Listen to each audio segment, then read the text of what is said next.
All right, welcome aboard. We're going live for the podcast. Gonna shoot little video snippets of it. Just had to put my phone on do not disturb because it was getting a phone call. But anyways, this is the office. It's a little clustered right now, but we're shooting this week's episode about Eradicate dad bod. So let's get into it. Welcome, Savages. It is Coach DK. It's Project Unshakable. We've got something fun to talk about today.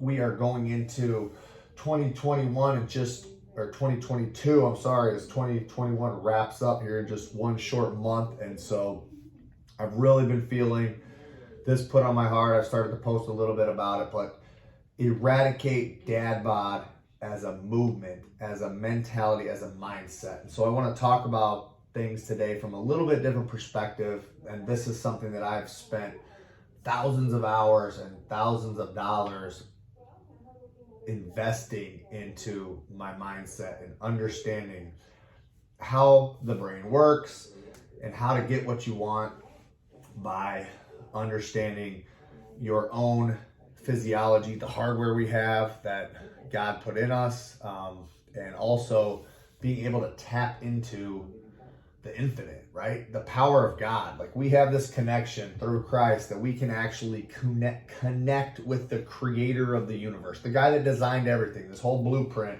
he's given us, and we have access to it.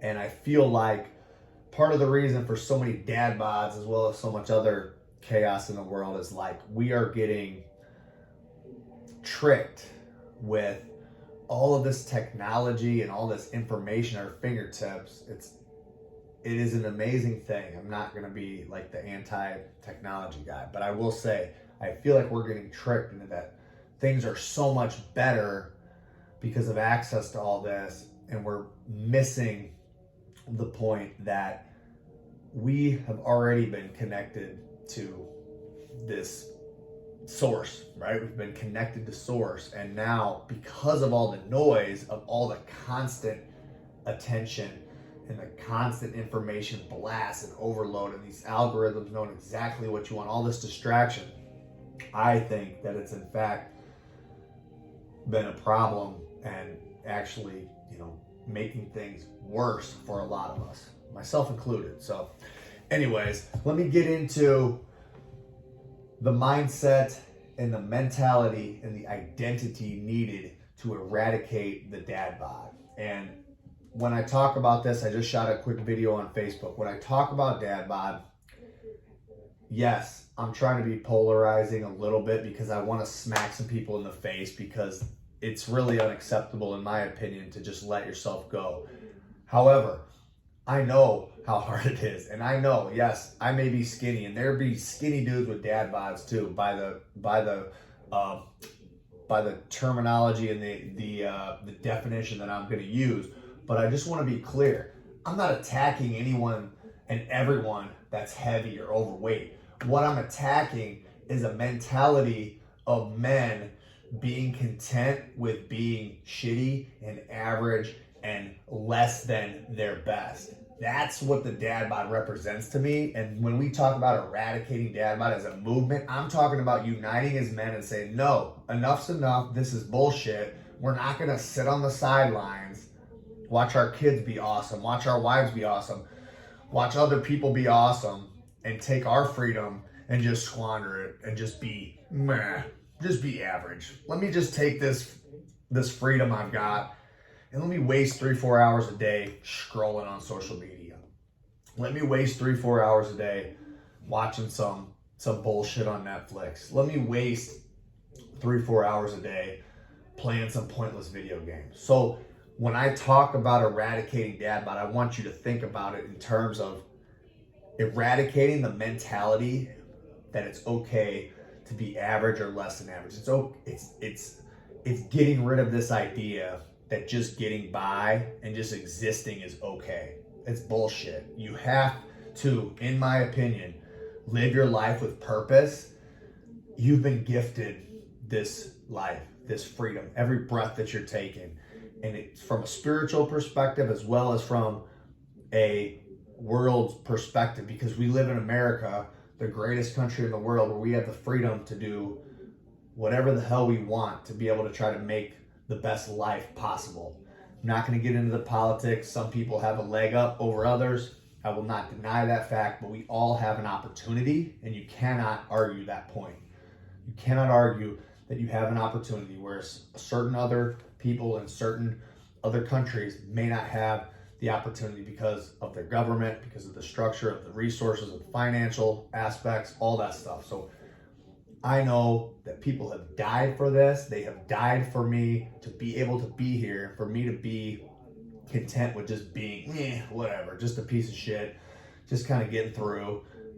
It's unacceptable. And then when you look at it from a spiritual realm, it's the same thing. If you look at, if you're a Christian, whether you're not a Christian, if you understand the gift of grace, if you understand this connection to God and to this higher power, and you understand that you have access to that, and that you actually have been given the gift of life, that you've been given this opportunity, that he died for you so that you can go out and live your best life and try to expand the kingdom. If you're not doing the most for that, you're wasting the sacrifice. So I get fired up about it, but that is how I view, my opportunity here on this earth. And it's frustrating for me to see myself and others in my boat not take full advantage of it. And so that's where this message comes from. That's where my heart's at. Hopefully that resonates with you. So let's talk today about making a decision on how to become the dad you want to be. And that's ultimately what it is. When we talk about mindset, you're going to have to give yourself permission to become the person that you want to become. Okay. And that starts with the decision. It starts with the decision choosing to no longer accept what you were currently accepting. Saying that what I'm currently doing is no longer good enough. So you have two things pulling on you. You have pain.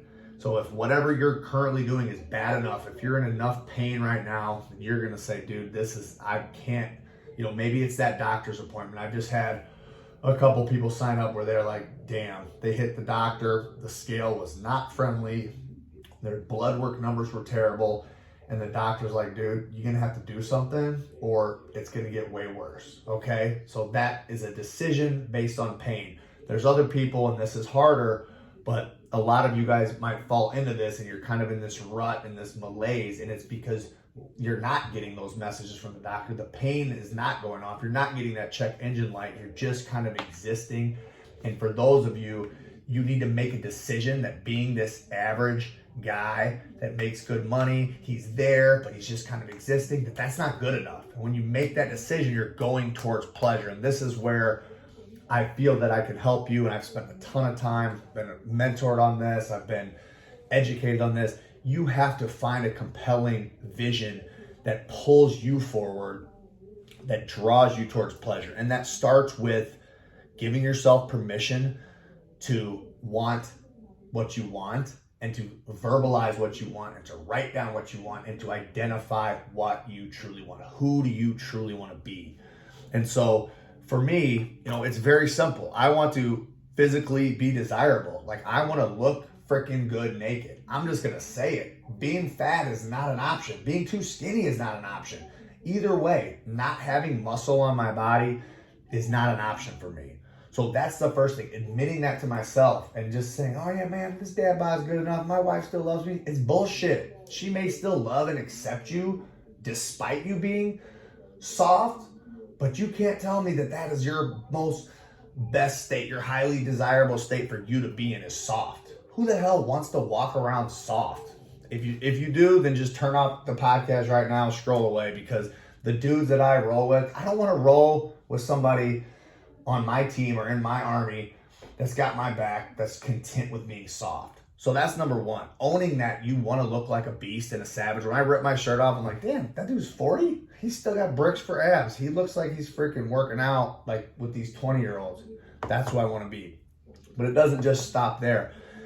It's about being mentally tough. It's about having the ability to push through a tough workout, because life's tough. You're going to have to deal with shit with your kids, with your wife, with the circumstances of business, you're going to have hard things that are going to come up, and you're going to have to overcome those. So being mentally tough, and then just having energy, being able to know what to eat and how to exercise so that you are energized and you're able to go from 5 a.m. until 10 p.m.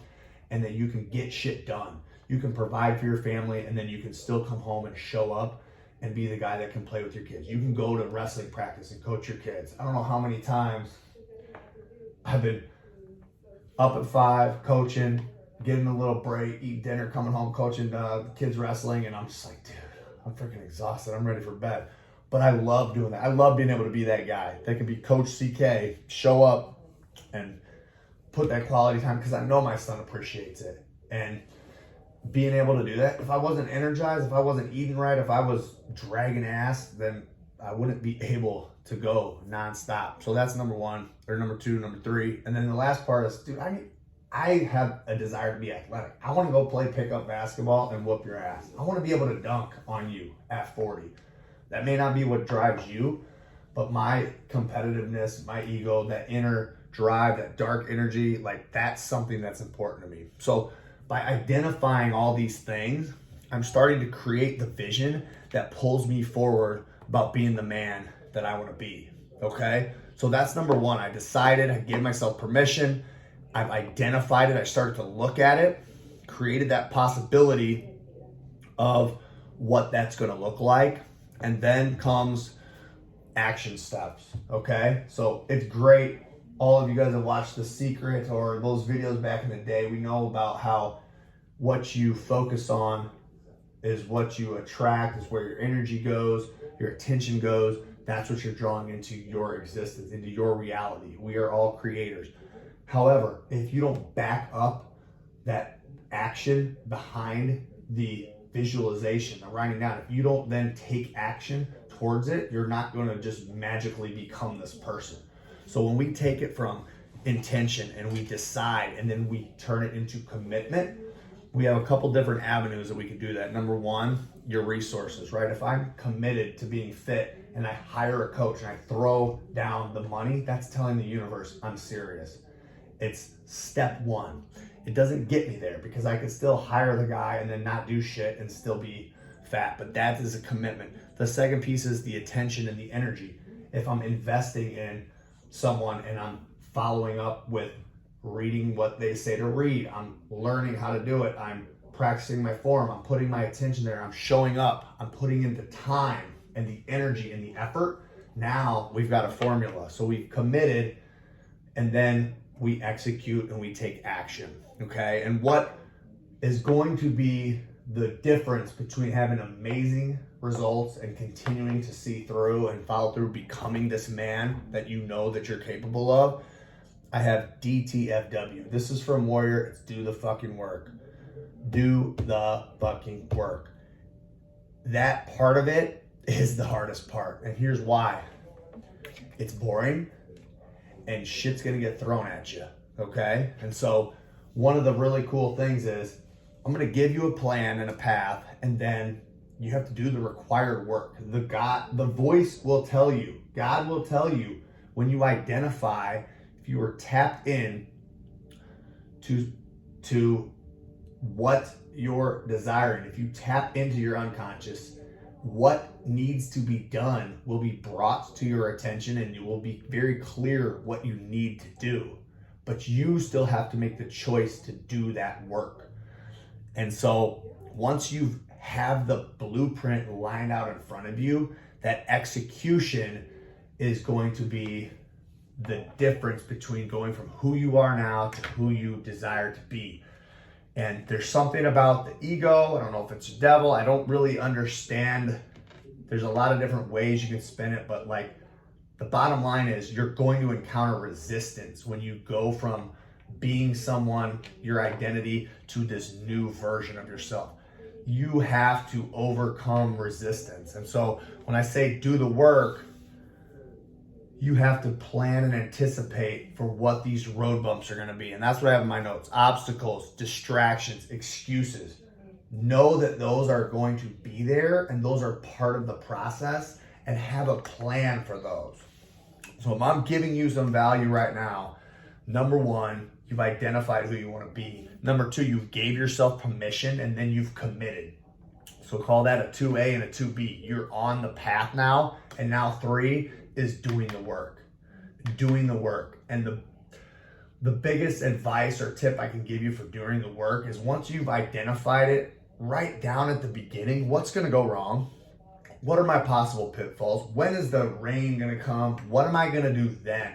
Because if you can identify what I'm going to do when it gets hard, then it just becomes, all right, I knew this was coming. I planned for it, boom, and this is what I do now. And you execute at a level where your excuses don't matter.